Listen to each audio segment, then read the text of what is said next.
Hi, I'm Justin Clough. I'm Arthur Siebel. And I'm Megan Kroll.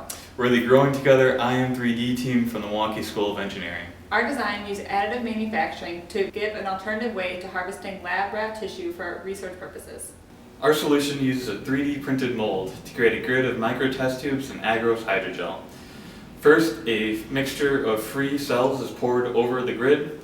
These free cells then coagulate at the bottoms of these micro-test tubes, and over time, they form micro-tissues of a standard size. Our design is reusable, cost-effective, and it saves researchers both time and lab space. Additionally, it avoids experimentation on live animals. In order to produce tissue samples required in many scientific research fields, lab rats are generally used. According to the Jackson Laboratories, in order to house 1,000 rats, it requires over $60,000 a year. This does not even include the spatial costs of housing these rats or the moral considerations of testing on live animals.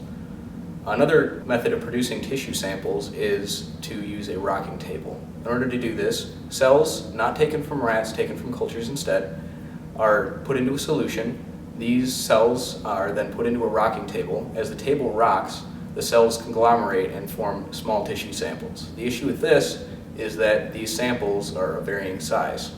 The goal of this project was to produce a system that could reliably produce tissue samples of a consistent size without the spatial or financial requirements associated with the other methods, which also addresses the moral considerations of testing on live animals.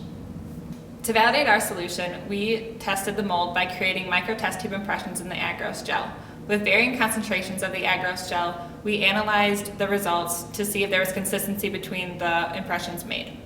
First, we took a slice of the gel and then put it underneath a microscope, and these images were analyzed for the impression that they made.